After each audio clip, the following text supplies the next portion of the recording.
Imagina que un hombre inocente es condenado por un crimen que no cometió. Que todo el sistema está en su contra. Que las pruebas han sido manipuladas. Que el dinero y el poder han decidido su destino mucho antes de que pudiera defenderse. Pero lo que nadie esperaba es que la verdad encontraría una grieta en ese muro de mentiras. Y que, cuando lo hiciera, arrastraría consigo a los culpables. Esta no es solo una historia de injusticia. Es una historia de redención, de lucha contra el poder corrupto, de una madre dispuesta a todo para salvar a su hijo. Y lo más importante, es una historia que podría cambiar la forma en la que ves la vida, la justicia y el poder que tienes para enfrentarte a lo imposible. Pero hay un giro que nadie vio venir. Algo que lo cambia todo. Quédate hasta el final, porque esta historia no solo te atrapará, también podría enseñarte la lección más importante de tu vida. Antes de sumergirnos en esta historia llena de giros inesperados, corrupción y redención, asegúrate de suscribirte. No querrás perderte lo que está por venir. Porque lo que vas a descubrir hoy podría cambiar la forma en la que ves la justicia, el poder y hasta tu propio destino. La sala se sumió en un silencio absoluto cuando la puerta se abrió de golpe. La jueza Laura Delgado ingresó con su característico aire de autoridad, sin inmutarse ante el resplandor de los flashes que iluminaban su rostro. Había aprendido a ignorar la atención ajena con la misma frialdad que forjó a lo largo de los años. Sabía que todos los ojos estaban puestos en ella, pero esa presión ya no la afectaba. Con un leve movimiento de cabeza, indicó que el juicio debía comenzar. Todo transcurría con la normalidad habitual hasta que su mirada se cruzó con la del acusado. En ese instante, el tiempo pareció detenerse. Sentado en el banquillo estaba el hijo que había buscado durante toda su vida. Su rostro, aunque más maduro, era inconfundible. ¿Estaría imaginándolo? La duda se disipó cuando el acusado giró levemente la cabeza para susurrar algo a su abogado. Fue entonces cuando Laura lo vio con claridad. No había margen de error. Las facciones eran tan familiares que le recordaban a su hermano. Sin embargo, lo que terminó de confirmarlo fue aquella marca en su cuello, una mancha con la forma de un yunque que solo ella, su madre, podía reconocer. El impacto fue como un golpe directo al pecho.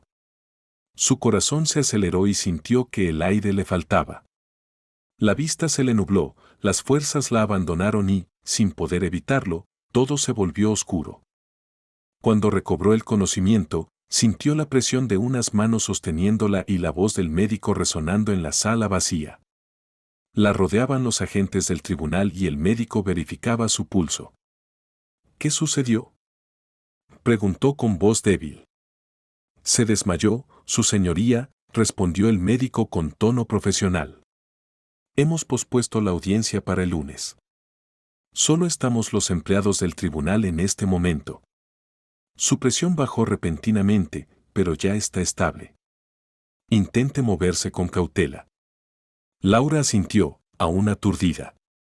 Con ayuda de los policías, se incorporó lentamente hasta sentarse en su silla. La sala estaba completamente vacía, salvo por las 4 personas que la acompañaban.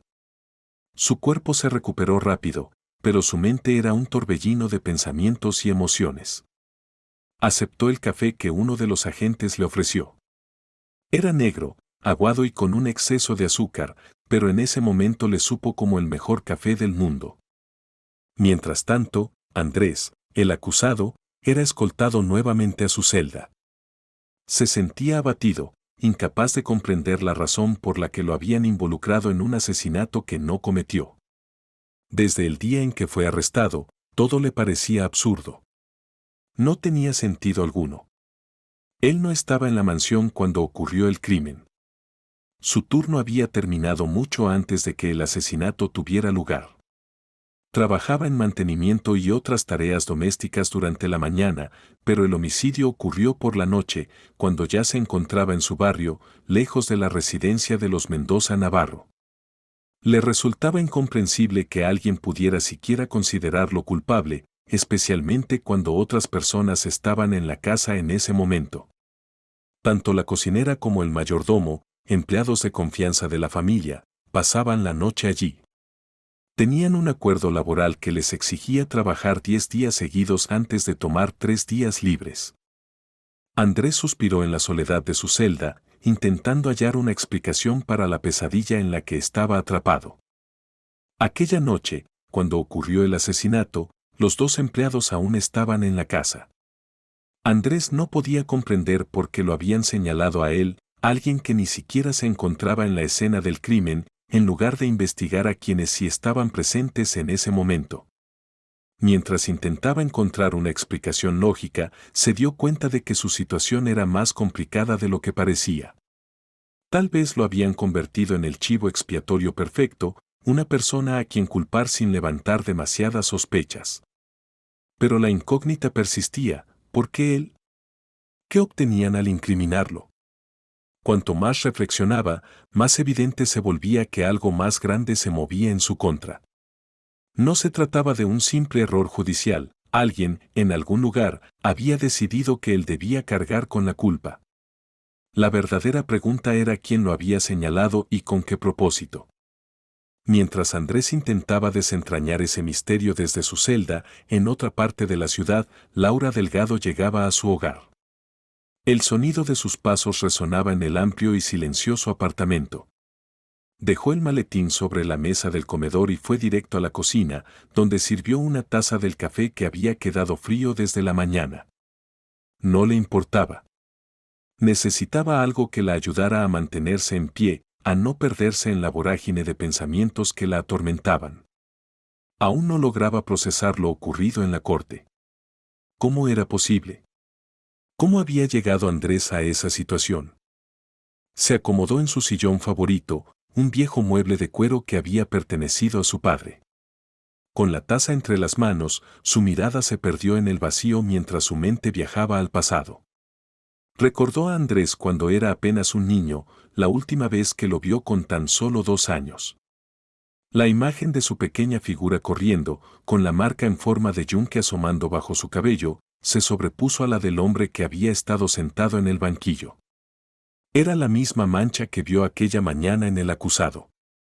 Un nudo se formó en su garganta y sus ojos se humedecieron, pero no dejó que las lágrimas cayeran. Había pasado demasiado tiempo endureciéndose, preparándose para no permitir que las emociones la dominaran. Sin embargo, ese día había sido diferente. Su mundo había cambiado por completo. El sonido del timbre la sacó abruptamente de su ensimismamiento. Se levantó con lentitud, dejando la taza sobre la mesa, y caminó hasta la puerta. Al abrir, se encontró con la imponente figura del detective Héctor Castaño, su colega y amigo de confianza. Laura, dijo él con voz grave. Ella apenas logró susurrar su nombre. Me enteré de lo que pasó en el tribunal. Vine en cuanto pude. ¿Cómo estás? El tono de Héctor reflejaba una preocupación genuina. Laura lo invitó a pasar con un leve gesto. Se dirigieron a la sala y tomaron asiento en el sofá. Durante unos segundos, ninguno dijo nada. El aire estaba cargado de tensión. Finalmente, ella rompió el silencio con una voz que ya no tenía la firmeza de siempre. Me desmayé, Héctor. Él frunció el ceño, sorprendido por la confesión. ¿Qué ocurrió? Fue al ver a mi hijo, respondió ella con la voz quebrada. A Andrés. Héctor la miró con desconcierto. ¿Tu hijo? Laura. Yo no sabía que.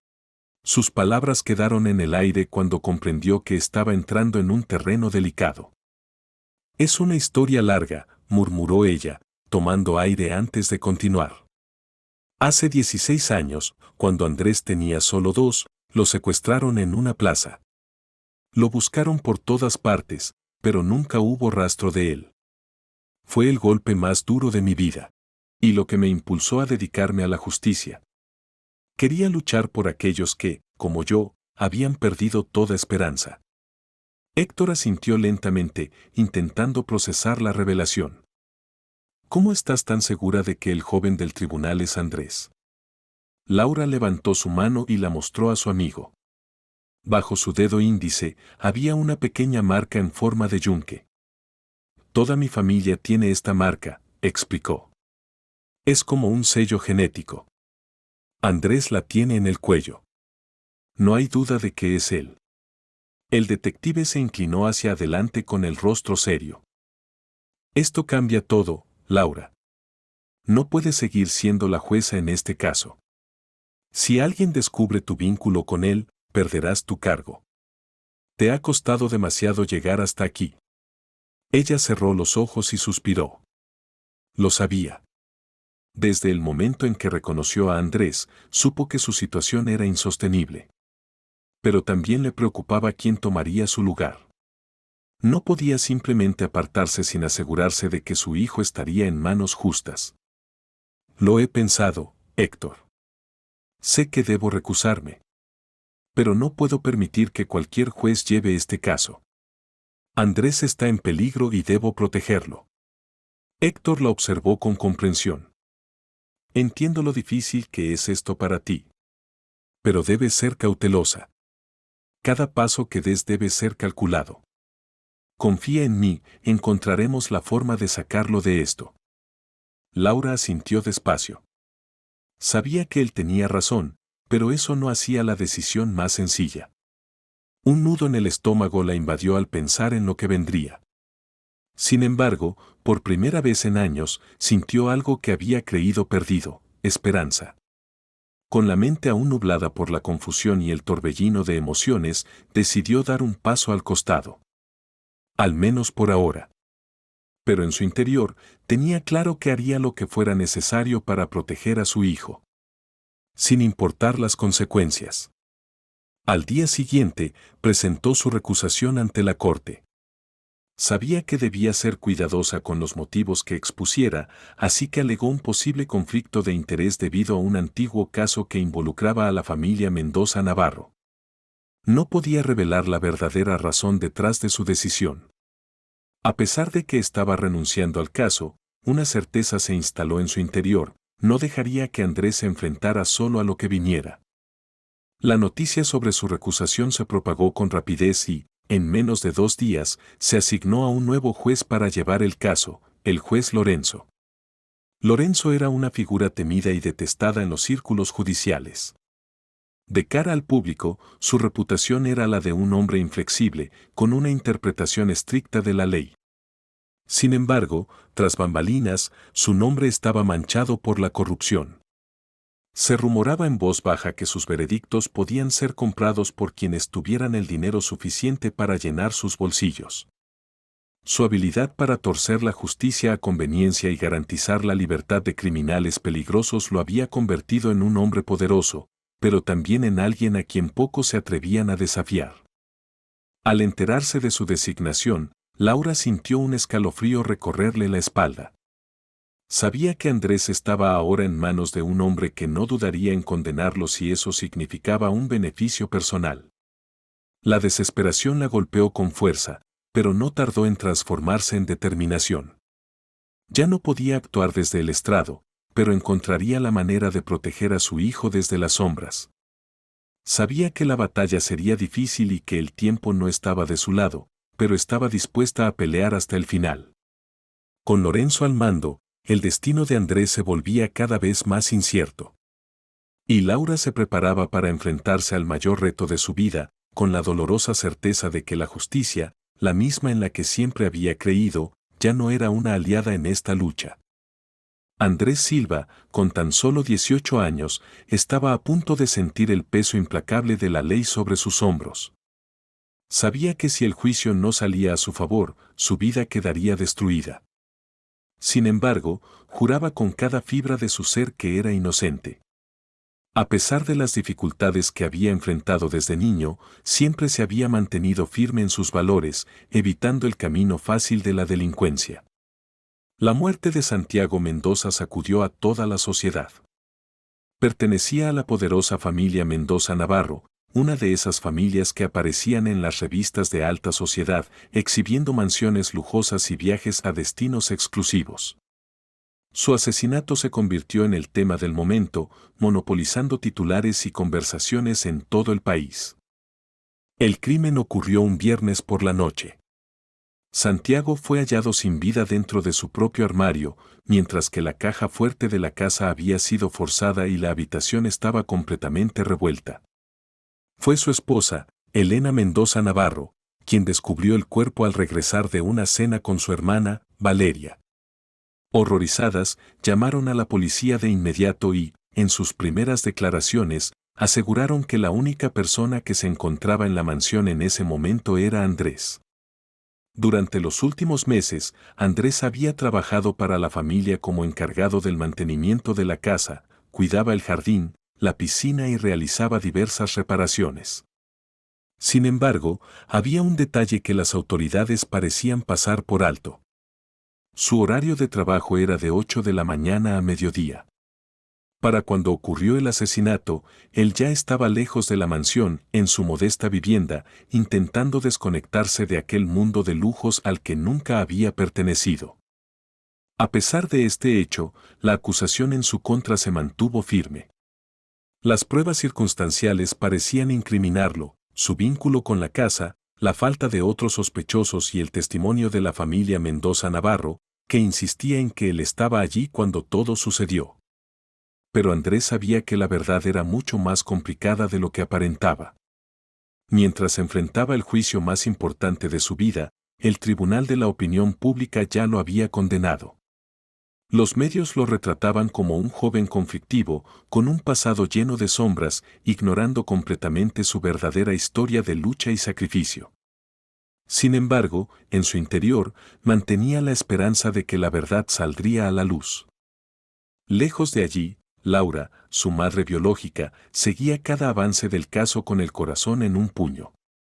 Andrés aún no lo sabía, pero ella estaba luchando por él con todas sus fuerzas. Junto a Héctor Castaño, el detective en quien más confiaba, estaba reuniendo pruebas y atando cabos sueltos. Ambos sospechaban que Andrés era víctima de una conspiración bien orquestada y estaban decididos a desenterrar la verdad, sin importar las consecuencias. La batalla por su libertad apenas comenzaba. Y aunque todo parecía estar en su contra, Laura tenía algo más fuerte que la justicia misma, el amor inquebrantable de una madre dispuesta a llegar hasta el final. En su lucha por la justicia, Laura Delgado había pasado días atrapada en una maraña de emociones. Desde el momento en que decidió apartarse del caso de su hijo, su vida se convirtió en un torbellino de dudas, miedo y culpa. Sin embargo, una vez fuera del estrado, su prioridad se volvió clara: reencontrarse con Andrés y hacer todo lo posible para ayudarlo. El ambiente en la prisión era frío y opresivo, muy distinto a los tribunales donde había pasado gran parte de su carrera. Al recorrer los pasillos de concreto, el eco de sus propios pasos parecía recordarle la gravedad de la situación. Finalmente, llegó a la sala de visitas, donde Andrés la esperaba con una mezcla de esperanza y resignación en la mirada. Al verlo, Laura sintió un nudo en la garganta.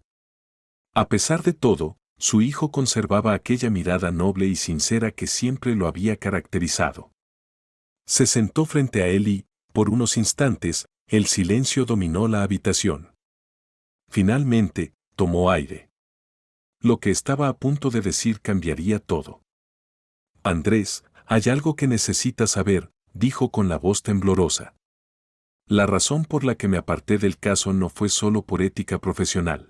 Me retiré porque soy tu madre biológica. Andrés quedó en shock. Sus ojos se abrieron de par en par, incapaz de procesar lo que acababa de escuchar. Durante años, había creído que su madre lo había abandonado, que nunca lo había querido. Y ahora, en el peor momento de su vida, descubría que la jueza que había seguido desde la distancia, la mujer que lo había condenado con su mirada en el tribunal, era su madre. Laura tragó saliva y continuó, luchando contra las lágrimas. Sé que esto es difícil de entender. Puedes sentir rabia, confusión. Lo comprendo. Pero quiero que sepas que nunca dejé de buscarte, nunca dejé de pensar en ti. Y ahora que te he encontrado, no voy a permitir que enfrentes esto solo. Andrés no encontraba palabras. Sentía que sus emociones lo abrumaban: alivio, enojo, tristeza. Pero en medio de todo, había algo más fuerte. Por primera vez en su vida, sentía que alguien estaba allí para él. Te juro que no fui yo, murmuró con angustia. No sé cómo terminé en medio de esto, pero alguien me tendió una trampa. Yo estaba en mi casa cuando ocurrió el asesinato. ¿Por qué me acusan? Laura respiró hondo, intentando mantener la calma. Sabía que Andrés decía la verdad, pero también comprendía lo difícil que sería demostrarlo. Especialmente con el juez Lorenzo a cargo del caso, un hombre cuya reputación de corrupción era un secreto a voces. Vamos a encontrar la verdad, Andrés, le aseguró, tomando sus manos entre las suyas. No estás solo en esto.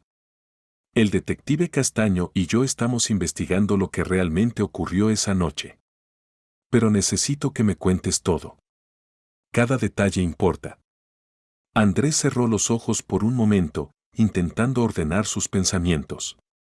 ¿Quién podía haberlo incriminado y por qué? Su mente repasó las conversaciones y rumores que había escuchado entre los empleados de la casa. El primer nombre que le vino a la mente fue Valeria, la hermana de Elena Mendoza Navarro. Aunque pertenecía a una familia aristocrática, todos sabían que estaba en crisis financiera. Su estatus dependía del matrimonio de su hermana con Santiago Mendoza Navarro, y un divorcio habría significado el fin de su estabilidad económica. ¿Podría haber estado involucrada para evitar que eso sucediera? El segundo sospechoso era el amante de Elena. Andrés había oído rumores sobre él, un hombre que ya no soportaba estar en la sombra. Se decía que estaba profundamente enamorado de Elena y que la única razón por la que ella seguía casada era el dinero. Además, corrían historias sobre que Santiago no la trataba bien. ¿Había decidido el amante tomar cartas en el asunto? El tercer sospechoso, y quizás el más evidente, era la propia Elena. Desde el principio, muchas miradas habían recaído sobre ella. Si alguien tenía la motivación y los recursos para planear un crimen así, era su esposa. No había pruebas concretas, pero la idea de que ella estuviera detrás de todo no le parecía descabellada. El último sospechoso que cruzó por su mente era un ex socio de Santiago, un hombre con vínculos con el mundo del crimen y un historial turbio. Se sabía que su relación con Mendoza había terminado en malos términos. ¿Era posible que hubiera decidido resolver sus diferencias de la forma más drástica? Andrés compartió sus sospechas con Laura y le recordó lo que ya había mencionado antes: él no estaba en la casa cuando ocurrió el crimen. Su horario terminaba al mediodía y esa noche se encontraba en su hogar. Además, en la mansión solían quedarse a dormir el mayordomo y la cocinera, quienes conocían los secretos de la familia mejor que nadie. Sin embargo, las únicas personas con las que Santiago había tenido problemas eran empleados de confianza, aquellos que habían trabajado allí por años. Él, en cambio, era nuevo y tenía un carácter tranquilo, sin conflictos con nadie. Laura escuchó atentamente y asintió. Sabía que la información de Andrés era clave para desenmarañar la red de secretos que rodeaba el caso. Aunque aún quedaba un largo camino por recorrer, sentía que estaban un paso más cerca de la verdad. En una visita posterior, Andrés, aún con la mente llena de dudas, decidió enfrentar una de las preguntas que no dejaba de rondarle. Cuando Laura entró en la sala, la miró directamente y dijo: «Necesito preguntarte algo. Todo lo que me dijiste en nuestra última conversación me dejó abrumado. Pero después de pensarlo, ¿cómo estás tan segura de que yo soy tu hijo?». Laura lo miró con una mezcla de tristeza y firmeza.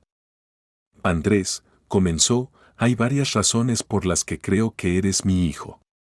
La primera es una marca de nacimiento que tienes en el cuello, en forma de yunque. Es la misma que tenía mi hijo cuando desapareció. También tu edad coincide exactamente con la que él tendría hoy. Y cuando te vi por primera vez, te reconocí. Tus facciones, tu mirada». Hizo una pausa, midiendo sus palabras. «Sé que esto puede no ser suficiente para ti. Si lo deseas, podemos hacer una prueba de ADN para confirmarlo». Andrés asintió lentamente, procesando cada palabra. «Tal vez, por primera vez en su vida, comenzaba a creer que la verdad sobre su pasado estaba más cerca de lo que jamás imaginó. Quiero hacerlo, dijo Andrés con firmeza. Necesito estar completamente seguro. Semanas después, los resultados de la prueba de ADN llegaron. Laura y Andrés se encontraban en la sala de visitas de la prisión, con el sobre cerrado sobre la mesa. Andrés, con manos temblorosas, lo abrió y comenzó a leer en voz alta. Las palabras fueron tomando forma y la confirmación fue innegable, el resultado era positivo. Un silencio cargado de emociones se instaló entre ellos. Laura, con los ojos llenos de lágrimas, tomó la mano de su hijo. Lo sabía. Siempre lo supe, susurró, dejando que el alivio la envolviera. Andrés la miró y, por primera vez, permitió que esa verdad lo abrazara. Se fundieron en un abrazo largo y sincero, dejando atrás años de incertidumbre. A pesar de todo el dolor del pasado, ahora tenían la oportunidad de reconstruir su relación. Días después, Laura y el detective Héctor Castaño se encontraban en la pequeña sala de visitas de la prisión. Habían pasado horas revisando cada detalle del caso de Andrés, convencidos de que la verdad estaba enterrada bajo capas de mentiras. Lo que no imaginaban era hasta dónde llegaban los hilos del miedo y el poder. Mientras debatían sus próximos pasos, un guardia se acercó. «Alguien quiere hablar con ustedes». Era un joven de aspecto nervioso, incapaz de sostener la mirada. «Me llamo Nicolás», susurró. «Trabajo en la casa de los Mendoza Navarro, igual que Andrés». Laura y Héctor intercambiaron una mirada. Esto podía ser la oportunidad que tanto esperaban. «Dinos, Nicolás», preguntó Héctor con tono sereno, «¿qué tienes para decirnos?». El joven tragó saliva, visiblemente inquieto. «Nos han obligado a testificar contra Andrés», confesó. «Nos dijeron que si no lo hacíamos, perderíamos nuestros trabajos. O algo peor». Laura sintió un escalofrío recorrerle el cuerpo.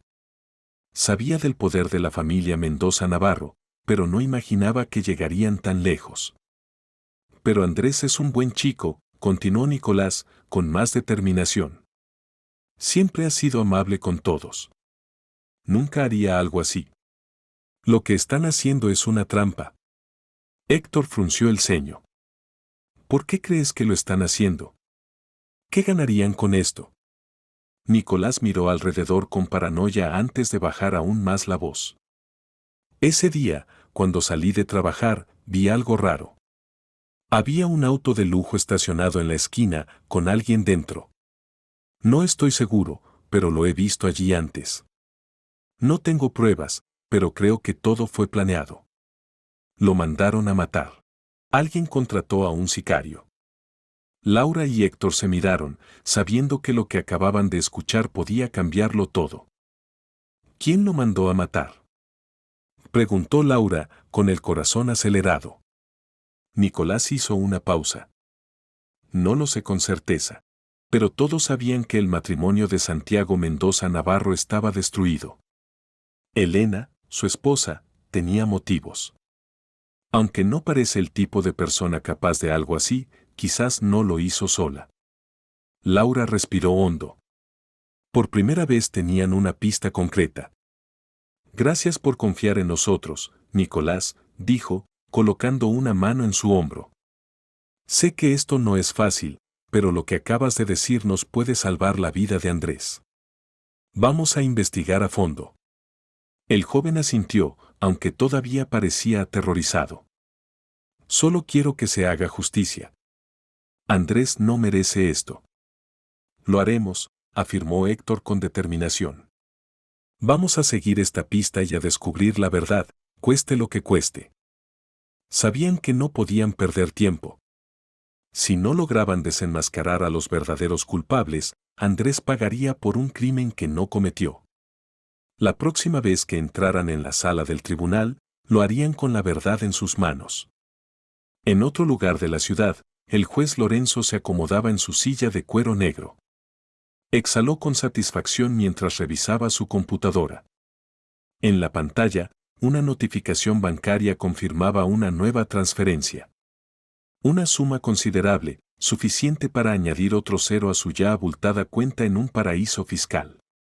Sonrió con desprecio. Otro trabajito bien hecho, murmuró. Así los llamaba. Trabajitos. Casos que no requerían justicia, sino resultados. Para él, la ley no era más que un instrumento para su beneficio personal.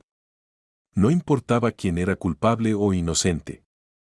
Solo importaban los números en su cuenta. El caso de Andrés Silva era solo uno más en la lista. Apenas se recusó la jueza Delgado, su nombramiento fue inmediato. Poco después, recibió una llamada de un abogado vinculado a la familia Mendoza Navarro. La oferta fue clara, asegurarse de que Andrés fuera condenado. La cifra, como siempre, era más que atractiva. Lorenzo hojeó el expediente con desinterés antes de arrojarlo sobre su escritorio. Parece que tienes mala suerte, chico, murmuró con una sonrisa torcida. Pero así es la vida. Algunos ganan, otros pierden. Y yo siempre gano. Desde las sombras, ya había comenzado a manipular el proceso. Habló con los fiscales, sugirió discretamente las pruebas que debían utilizar y qué testigos debían ser descartados. La familia Mendoza Navarro tenía demasiado poder. Y él sabía cómo aprovecharlo. Durante las semanas siguientes, hizo lo que mejor sabía hacer, inclinar la balanza a su favor. Movió los hilos del juicio como un titiritero experto, asegurándose de que todo se desarrollara según lo pactado. Para el mundo, todo parecía un proceso justo. Pero en la realidad, Andrés Silva ya estaba condenado antes de que el juicio siquiera comenzara. Lo que el juez Lorenzo ignoraba era que había una pieza en el tablero que no podía manipular, Laura Delgado. Aunque oficialmente se había apartado del caso, nunca se alejó del todo. Desde las sombras, junto al detective Castaño, avanzaba cada día un poco más en su investigación, acercándose a la verdad con pasos firmes.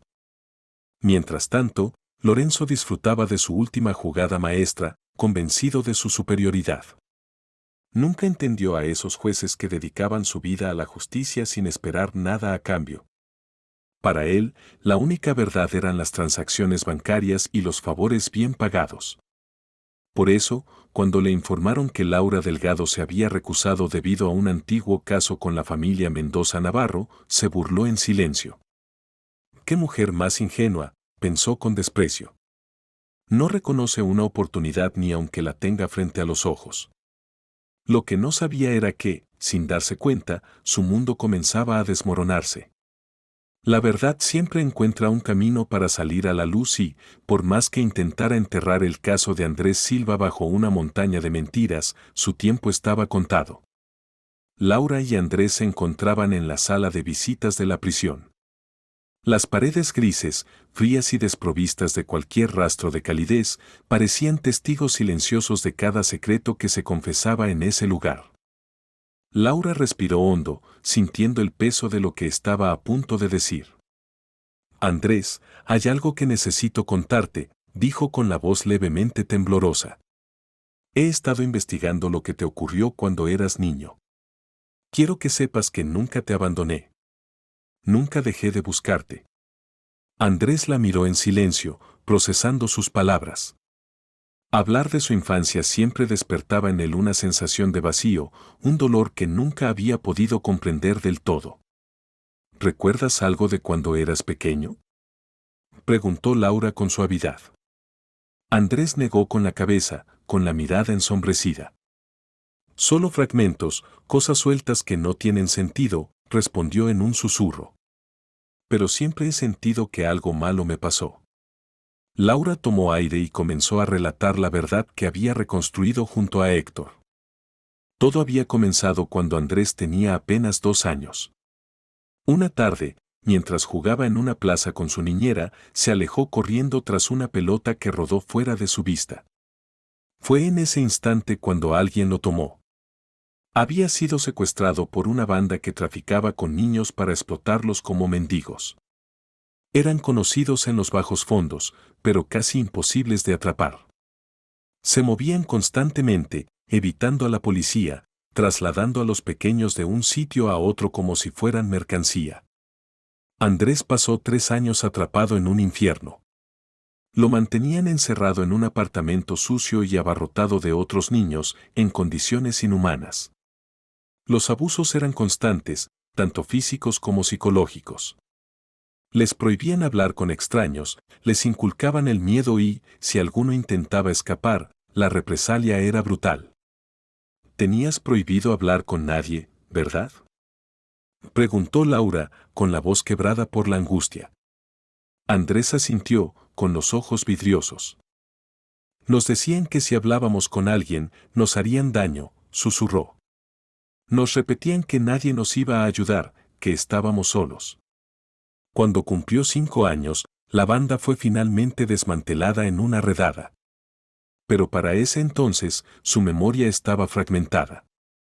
No recordaba su vida anterior. Los niños rescatados fueron enviados a distintos orfanatos y Andrés terminó en uno de ellos, lejos de cualquier rastro de su familia.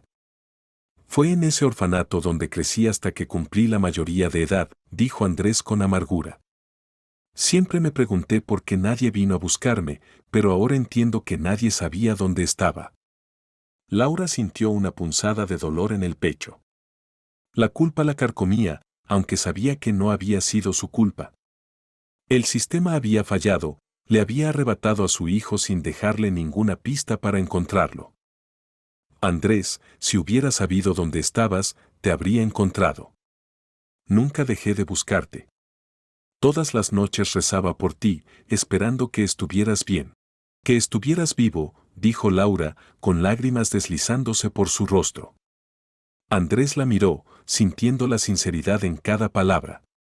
Sabía que el dolor de su infancia no desaparecería, pero al menos ahora tenía algo que nunca había imaginado tener, una madre que jamás lo abandonó. «Ahora entiendo por qué nunca tuve recuerdos de ti», susurró con una leve sonrisa triste. «Pero lo importante es que nos encontramos. O mejor dicho, que tú me encontraste». Y en ese momento, por primera vez en mucho tiempo, Andrés sintió que ya no estaba solo. Laura se acercó y lo abrazó con fuerza, sintiendo el latido del corazón de su hijo contra su pecho. Después de tantos años de angustia y separación, finalmente estaban juntos. Pero la lucha no había terminado. Andrés seguía siendo un prisionero de la justicia, atrapado en una red de mentiras que amenazaba con destruirlo.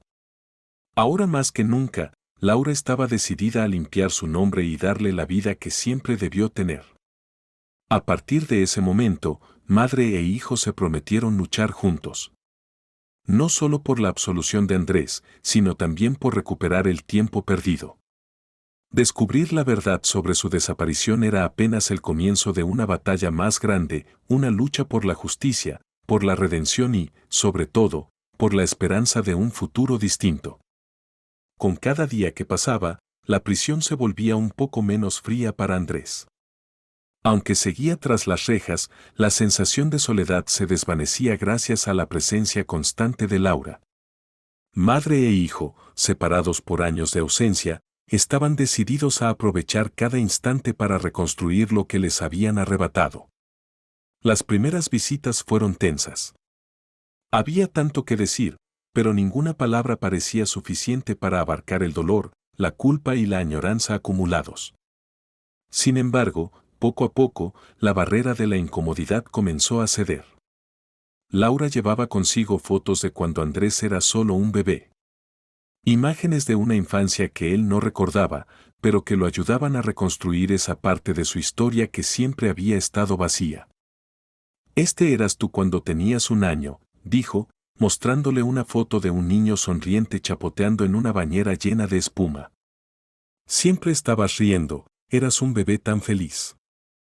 Andrés tomó la foto con una mezcla de tristeza y calidez. No tenía memoria de esos momentos, pero en su interior sentía que, de algún modo, también le pertenecían. «Ojalá pudiera recordar esos días», susurró con melancolía, «pero me alegra saber que al menos tuvimos esos momentos». Con el tiempo, las conversaciones se volvieron más fluidas. Hablaban de cosas triviales, de los platos que Laura solía cocinar cuando él era pequeño, de los lugares a los que solían ir juntos. Ella le contaba cómo había sido su vida en su ausencia, sin ocultar los momentos difíciles, pero también compartiendo las esperanzas que la mantuvieron en pie, como cada pista que la acercaba a encontrarlo. Andrés, por su parte, comenzó a abrirse sobre su vida en el orfanato. Le contó cómo había aprendido a sobrevivir en un entorno donde el cariño y la seguridad eran escasos. Aprendió a ser fuerte, a valerse por sí mismo, pero también a no confiar en nadie. Siempre supe que algo en mí estaba incompleto, admitió. Siempre sentí que una parte de mi historia faltaba. Ahora sé qué era, pero me costó demasiado no tener respuestas. Laura lo escuchaba con el corazón apretado, sintiendo cómo cada palabra cargada de dolor estrechaba más el vínculo entre ellos. Lo que los unía no era solo la sangre, sino la lucha compartida. Laura veía en Andrés una fortaleza que no había imaginado, y Andrés descubría en su madre un amor que, aunque silencioso durante años, nunca dejó de existir. El peso de los años perdidos no se desvanecía, pero la tristeza comenzaba a disiparse. Madre e hijo entendieron que no podían recuperar el tiempo, pero sí construir nuevos recuerdos. Se trataba de reconstruir sobre las cicatrices, de encontrar en ellas la fuerza para seguir adelante. Las visitas se convirtieron en los momentos más esperados de la semana para Andrés. La rutina de la prisión se volvió menos opresiva porque sabía que su madre estaría allí, con nuevas historias, nuevas fotos y un amor que nunca había experimentado antes. Vamos a salir de esta, Andrés, le decía Laura con firmeza. Y cuando lo hagamos, iremos a los lugares que te gustaban de niño. Te prometo que nadie nos volverá a separar. Andrés sonreía, sintiendo por primera vez en mucho tiempo una chispa de esperanza. A pesar de las circunstancias, del juicio incierto y de todo lo que aún estaba en juego, sabía que no estaba solo. Con cada visita, con cada conversación, el vínculo entre ellos se fortalecía. Las heridas del pasado no desaparecerían, pero estaban aprendiendo a convivir con ellas. A usarlas como cimientos para algo nuevo. En una de esas visitas, Laura lo miró con una mezcla de ternura y seriedad. No quiero que nos hagamos falsas ilusiones, dijo con suavidad, pero dime, ¿alguna vez pensaste en lo que te gustaría hacer en el futuro? Andrés guardó silencio, reflexionando. Sus ojos se perdieron en un punto lejano, como si estuviera buscando una respuesta que nunca antes había considerado. Nunca tuve tiempo para pensar en eso, admitió. Mi vida siempre estuvo definida por lo que tenía que hacer para sobrevivir, para comer, para evitar que me lastimaran. Pero desde que te conocí, siento que un nuevo mundo se está abriendo ante mí. Me gustaría que, si salgo de aquí, me ayudes a reconstruir mi vida. Las palabras de Andrés resonaron en Laura. No era solo una petición de ayuda, sino una prueba de la confianza que había comenzado a florecer entre ellos. Laura extendió la mano, apoyándola contra el cristal que los separaba. No tienes que hacerlo solo, le aseguró. Pase lo que pase, estaremos juntos en esto. Y entonces llegó el día del juicio final. Andrés se sentó en la sala de audiencias, con los hombros tensos, sintiendo el peso del mundo sobre él. Esta vez, sin embargo, no estaba solo. Desde la primera fila, Laura lo observaba con determinación. Su lucha aún no había terminado. Pero por primera vez en mucho tiempo, Andrés supo que tenía a alguien a su lado. Y eso, por sí solo, ya lo hacía más fuerte. A su alrededor, las miradas cargadas de desconfianza y desprecio solo reforzaban la desesperanza que lo había perseguido desde el momento en que fue acusado del asesinato de Santiago Mendoza Navarro. Cada testimonio presentado en su contra era un clavo más en el ataúd de su destino, dibujándolo como un ser despiadado y sin alma. El nuevo juicio, bajo la dirección del juez Lorenzo, se había iniciado en un ambiente opresivo. Las pruebas contra Andrés, aunque fabricadas, parecían demasiado contundentes. Los testigos de la familia Mendoza Navarro lo describían como un joven problemático y con un temperamento inestable, una versión completamente falsa, pero que, repetida una y otra vez, se iba instalando en la mente del jurado. Cada palabra llena de mentiras era un golpe directo al corazón de Andrés, que no podía creer cuán fácil era para algunos tergiversar la realidad. Desde el banco del público, Laura sentía su alma desgarrarse con cada acusación. Aunque ya no tenía poder dentro del juicio, su lugar estaba allí, apoyando a su hijo con la esperanza de que la verdad saliera a la luz. Pero todo indicaba que el destino estaba en su contra. El abogado defensor de Andrés intentaba desmontar cada argumento, pero el poder y las influencias de los Mendoza Navarro lo hacían casi imposible. El proceso no se desarrollaba en igualdad de condiciones, el dinero y la corrupción pesaban más que la justicia. Cuando parecía que todo estaba perdido, un giro inesperado sacudió la sala. Raúl Ramírez, un antiguo compañero de trabajo de Andrés en la mansión Mendoza Navarro, fue llamado a testificar. Era un hombre de mediana edad, con el cabello encaneciendo prematuramente y una ligera joroba provocada por años de trabajo duro. Al subir al estrado, su incomodidad era evidente. Evitaba mirar a Andrés, quien lo observaba con una mezcla de asombro y tristeza. El fiscal tomó la palabra. Señor Ramírez, ¿puede decirnos cuál era su relación con el acusado, Andrés Silva? Raúl tragó saliva antes de responder. Trabajábamos juntos en la casa de los Mendoza Navarro. Yo me encargaba de la limpieza y del mantenimiento de los autos, mientras que Andrés cuidaba el jardín y la piscina. ¿Cómo describiría usted a Andrés Silva como compañero de trabajo? Preguntó el fiscal con un tono sutilmente manipulador. Raúl dudó, pero finalmente habló. Bueno, Andrés siempre fue reservado. No hablaba mucho. No sé. Tenía algo extraño en él. A veces lo veía observando las cosas de la casa con un interés raro. Nunca dije nada porque no quería meterme en problemas. Andrés cerró los ojos por un instante. Sabía que no era cierto, pero también comprendía que Raúl podía estar hablando por miedo. El fiscal continuó. Señor Ramírez, ¿puede decirnos qué ocurrió la última vez que vio a Andrés en la casa de los Mendoza Navarro el día del asesinato? Raúl tragó saliva nuevamente y desvió la mirada. Sí, lo recuerdo. Lo vi salir de la casa cuando estaba terminando mi turno. Parecía nervioso, como si estuviera ocultando algo. Llevaba una mochila, lo que me pareció raro, porque nunca la usaba para trabajar. El abogado de la familia Mendoza Navarro no desaprovechó la oportunidad. Señor Ramírez, ¿no le pareció sospechoso que Andrés llevara una mochila justo el día del asesinato? Raúl asintió lentamente. Sí. Después, cuando me enteré de lo que pasó, lo pensé. Nunca hablé con nadie sobre esto, pero ahora, creo que podría haber estado involucrado. Un murmullo se esparció por la sala. Aunque su testimonio no era una prueba directa, bastaba para sembrar dudas. Andrés observó a Raúl sin resentimiento, pero con un profundo dolor. Sabía que estaba actuando por miedo, probablemente presionado. No hay más preguntas, dijo el abogado de la familia. Raúl bajó la cabeza al abandonar el estrado, sintiendo que había traicionado a alguien inocente. Pero el temor a las consecuencias había sido más fuerte que su moral. Todo parecía un guión escrito con precisión. Después de la declaración de Raúl, el juicio entró en un receso y, al reanudarse, fue el turno de las declaraciones de la cuñada y la esposa de la víctima. Cuando Valeria, la hermana de Elena Mendoza Navarro, subió al estrado, la sala quedó en absoluto silencio.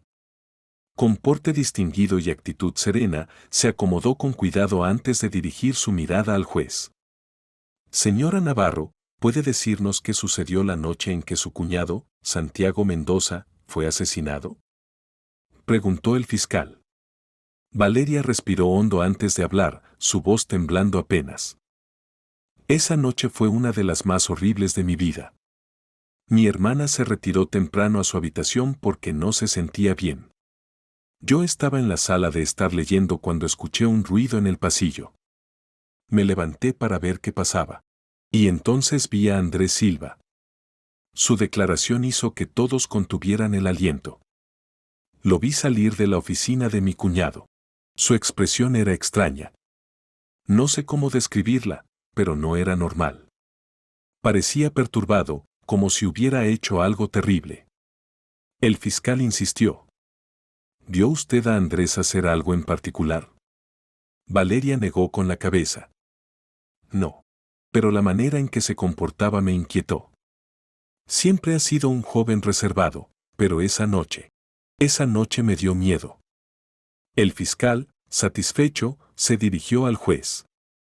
No hay más preguntas, señoría. Luego, fue el turno de Elena Mendoza Navarro. A diferencia de su hermana, Elena se veía frágil. Con los ojos enrojecidos y un pañuelo en la mano, parecía al borde del colapso emocional.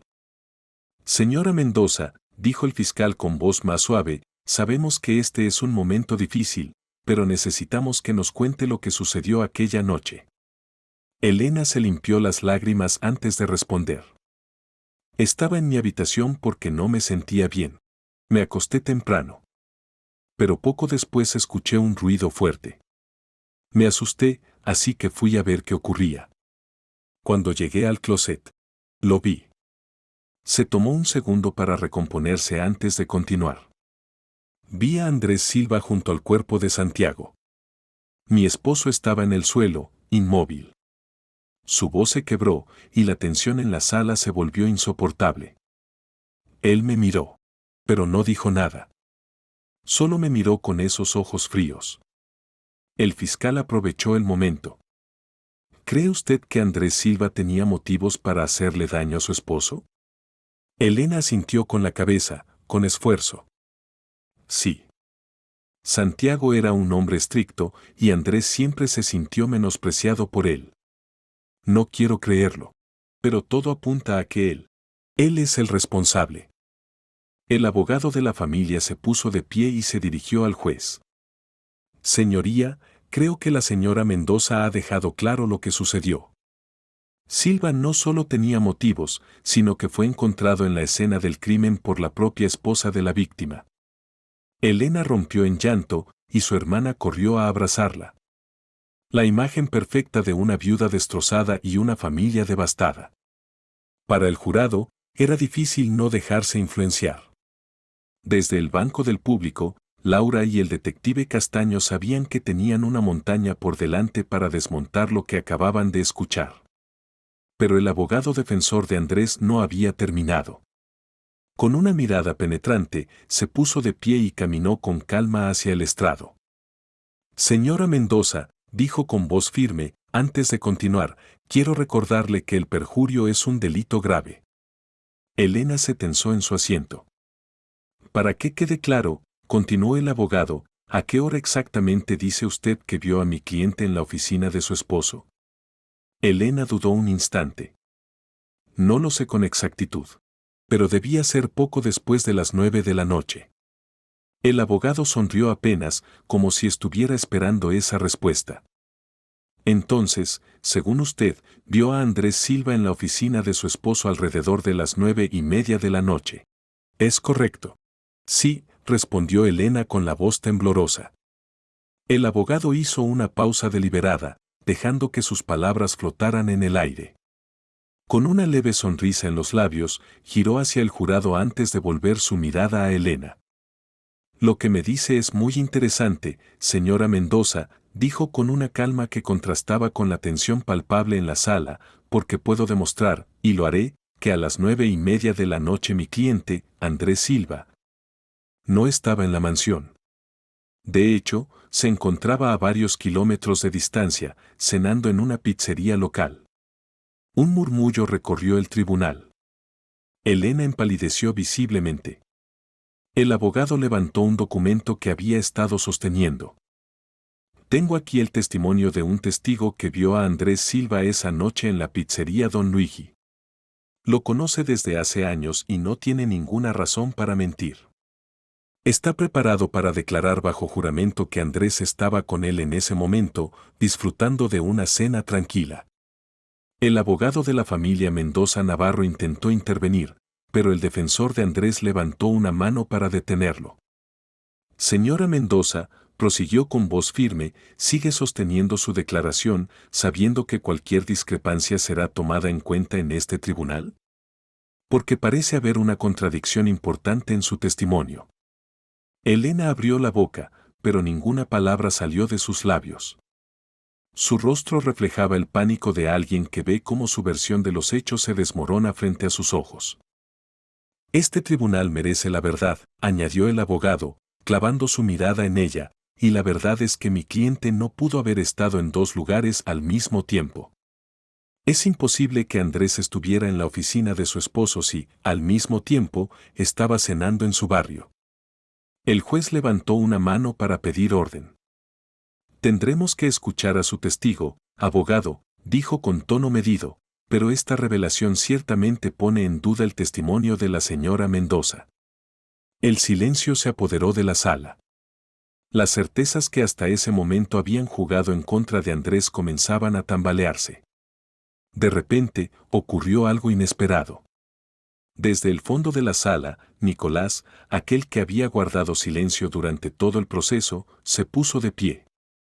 Un murmullo recorrió el tribunal mientras avanzaba decidido hasta el estrado. No puedo seguir callado, dijo con voz firme, aunque su tensión era evidente. Andrés no es el monstruo que intentan pintar. Es inocente. No estuvo en la escena del crimen. Y estoy aquí para demostrarlo. El ambiente se volvió aún más tenso. El juez Lorenzo, que hasta ese momento había dirigido el juicio con apatía, se enderezó en su silla, fijando su mirada en el joven que se atrevía a desafiar el relato construido. Nicolás Fuentes, un hombre robusto y de expresión determinada, subió al estrado. Había sido uno de los pocos compañeros de Andrés que decidió hablar y aunque sabía que la presión sobre él era inmensa, no estaba dispuesto a traicionar la verdad. El abogado defensor le dio la palabra. Señor Fuentes, ¿puede explicarnos cómo era el ambiente de trabajo en la casa de los Mendoza Navarro? Nicolás respiró hondo antes de responder. Por fuera, la casa era lo que cualquiera esperaría de una familia adinerada, lujos por todas partes, una fachada perfecta. Pero por dentro, las cosas eran muy diferentes. El control sobre los empleados era absoluto, especialmente por parte del señor Mendoza. Era un hombre que no confiaba en nadie, ni siquiera en su esposa. La sala entera quedó en silencio.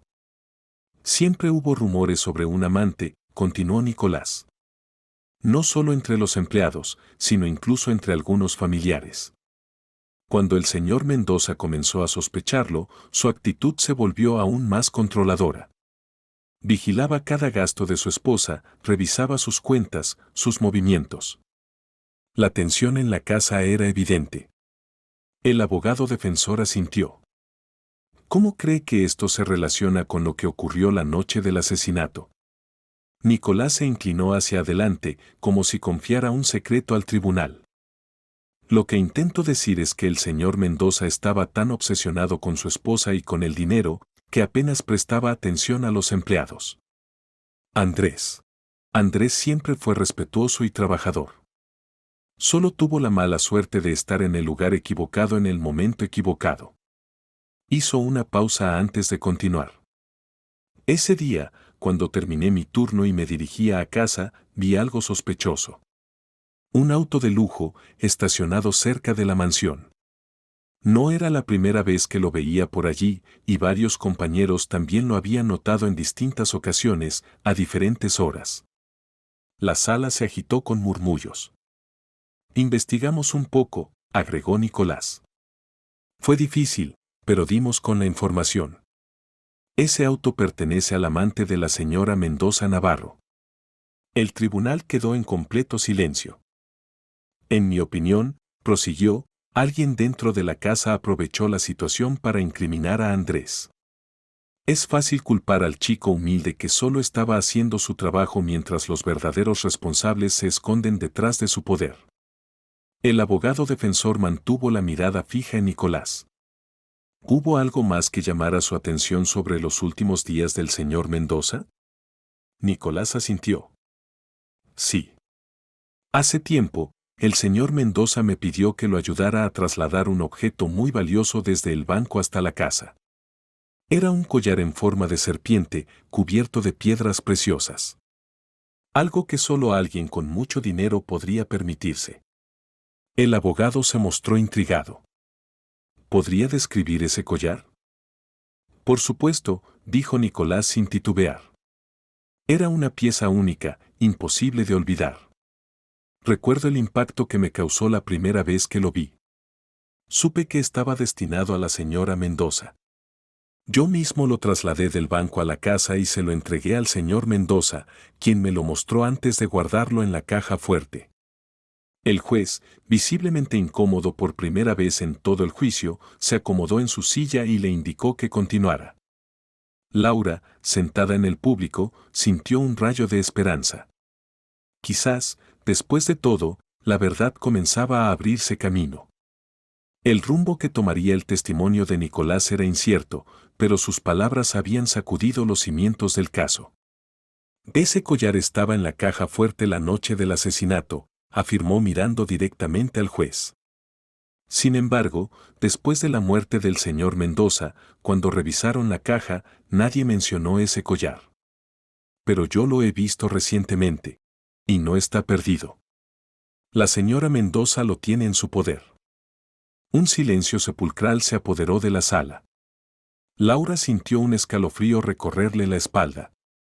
Si lo que Nicolás decía era cierto, estaban frente a la prueba definitiva de que todo había sido una trampa. El abogado defensor no perdió un segundo y solicitó de inmediato una inspección en la residencia de los Mendoza Navarro para comprobar si el collar y otros objetos de valor, supuestamente robados, seguían allí. También pidió verificar la existencia del dinero que, según la acusación, había desaparecido. El juez Lorenzo, visiblemente incómodo, aceptó la solicitud a regañadientes. Sabía que rechazarla sin una razón válida despertaría sospechas. La sala entera contuvo el aliento mientras esperaban los resultados de la inspección. Los minutos se hicieron eternos hasta que, finalmente, los oficiales regresaron con la noticia. Habían encontrado el collar de serpiente exactamente como lo había descrito Nicolás. Junto a él estaban 10 millones de dólares en efectivo y boletos de avión a nombre de la señora Mendoza y su amante. El impacto fue inmediato.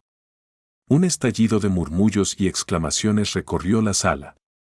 Andrés, que hasta ese momento había permanecido en silencio, miró a su abogado con una mezcla de incredulidad y esperanza. El juez Lorenzo, con el rostro pálido y la mirada oscura, sabía que no podía ignorar una evidencia tan abrumadora. Con voz apagada y sin alternativa, anunció su veredicto: debido a la nueva prueba presentada, no me queda otra opción que declarar a Andrés Silva inocente de todos los cargos en su contra. Andrés cerró los ojos y dejó escapar un suspiro de alivio, el primero en mucho tiempo. Laura sintió como el peso de la desesperanza desaparecía de sus hombros. Habían llegado al final de un camino tortuoso, pero finalmente la justicia había triunfado. Mientras los oficiales liberaban a Andrés de sus esposas, Laura se acercó a su hijo. Se miraron a los ojos, sin necesidad de palabras. En esa mirada se dijeron todo: amor, gratitud, alivio. Andrés había sido exonerado. Y aunque las cicatrices de esta pesadilla permanecerían, la esperanza de un nuevo comienzo era más fuerte que nunca. Pero no todos en la sala compartían ese alivio. El juez Lorenzo, aún sentado en su estrado, miraba el tribunal vacío con la mandíbula tensa. La derrota lo carcomía.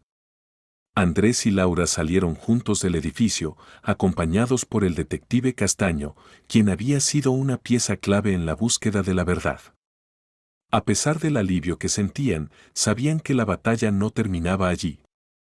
Andrés, ahora libre, miró el horizonte con una mezcla de emoción y temor. Su vida nunca volvería a ser la misma.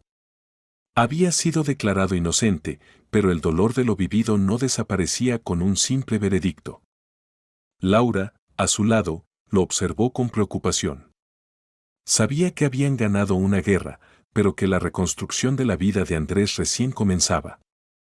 Mientras caminaban hacia el auto, Laura rompió el silencio. Andrés, dijo con suavidad, sé que todo esto ha sido abrumador para ti. Pero ahora que todo ha terminado, quiero que sepas que estoy aquí para hablar cuando estés listo. No quiero que pienses que lo que ocurrió te define. Eres joven y tienes la oportunidad de construir la vida que realmente quieres. Andrés la miró sorprendido por la pregunta. Reflexionó por un momento antes de responder. La verdad, mamá, dijo, saboreando la palabra mamá como si fuera nueva, nunca tuve tiempo para pensar en eso. Mi vida siempre ha sido una lucha. Sobrevivir ha sido mi única prioridad desde que tengo memoria. Laura sintió un nudo en la garganta al escucharlo. No podía imaginar el nivel de desesperanza que había soportado su hijo a lo largo de su vida. Andrés continuó, con un tono en el que se mezclaban el miedo y la esperanza. Pero desde que supe que eres mi madre, siento que algo dentro de mí ha cambiado. Es como si un mundo completamente nuevo se estuviera abriendo ante mí. Me asusta, pero también me emociona. Se detuvo por un momento antes de añadir, quiero descubrir quién soy y qué quiero ser. No quiero que mi pasado me defina para siempre. Laura sonrió, con lágrimas asomando en sus ojos. Andrés, estaré contigo en cada paso, le aseguró. No tienes que hacerlo solo. Vamos a superar esto juntos. Andrés asintió, sintiendo por primera vez en mucho tiempo un sentido de pertenencia y seguridad. Sabía que el camino por delante no sería fácil, pero con su madre a su lado, todo parecía posible. Los días siguientes estuvieron llenos de conversaciones, planes y momentos de introspección. Andrés comenzó a imaginar una vida diferente, una donde pudiera tomar sus propias decisiones. Con el apoyo de Laura, empezó a explorar opciones, desde estudiar hasta aprender un oficio que le permitiera independizarse. Laura, por su parte, encontró consuelo en la certeza de que habían recibido una segunda oportunidad. Aunque el proceso de reconstrucción sería largo, estaba decidida a no dejar que nada se interpusiera en la felicidad de su hijo. La oscuridad que los había envuelto comenzaba a disiparse. Aunque las sombras del pasado todavía los acechaban, la luz de la esperanza iluminaba su camino. Pero no todos daban por cerrado ese capítulo. En el frío y oscuro estacionamiento subterráneo de su lujoso edificio, el juez Lorenzo caminaba con pasos apresurados hacia su auto. Su derrota lo consumía. Había construido una carrera basada en el miedo y la manipulación, pero este juicio le había costado más de lo que estaba dispuesto a admitir. Justo cuando abría la puerta de su vehículo, una voz lo detuvo. ¿Así es como llamas justicia, Lorenzo? La voz, fría y cargada de furia contenida, hizo que se girara de inmediato. Gustavo Ríos, el abogado de la familia Mendoza Navarro, se acercaba con pasos pesados y mirada llena de rabia. Ríos, no es el momento ni el lugar para esto, dijo Lorenzo, intentando mantener la compostura, aunque su instinto le decía que estaba en peligro. ¿No es el momento?, espetó Ríos, con el rostro crispado. Permitiste que ese mocoso saliera libre. Nos humillaste. Manchaste mi nombre. El juez retrocedió levemente, pero Ríos no le dio espacio. Te pagamos bien. Y fallaste. ¿Sabes lo que eso significa? Lorenzo intentó justificar su fracaso, pero su voz sonó débil. La evidencia era irrefutable. No había manera de condenarlo sin que levantara sospechas. Ríos lo miró con desprecio antes de dar un paso atrás. Esto no ha terminado, Lorenzo. Más te vale estar alerta. Dio un portazo al entrar en su auto y desapareció en la oscuridad, dejando al juez solo en el estacionamiento, con el corazón latiendo descontrolado. Pero el problema más grande para Lorenzo no era Ríos. En los días siguientes, comenzó a obsesionarse con Laura Delgado. Su comportamiento en el juicio, su renuncia sospechosa y, sobre todo, su reacción tras el veredicto, lo llevaron a investigar. Cuando finalmente descubrió la verdad, sintió un escalofrío recorrerle la espalda. Laura Delgado era la madre biológica de Andrés Silva. Y con ese secreto en sus manos, el juez estaba listo para tomar su siguiente movimiento. Si esta historia te mantuvo al borde del asiento, prepárate. Porque hay muchas más como esta. Historias que te harán cuestionar la verdad, desafiar lo imposible y descubrir hasta dónde puede llegar la lucha por la justicia. No querrás perderte lo que viene. Así que suscríbete ahora y activa las notificaciones. Porque la próxima historia podría ser aún más impactante de lo que imaginas. Nos vemos en el próximo video.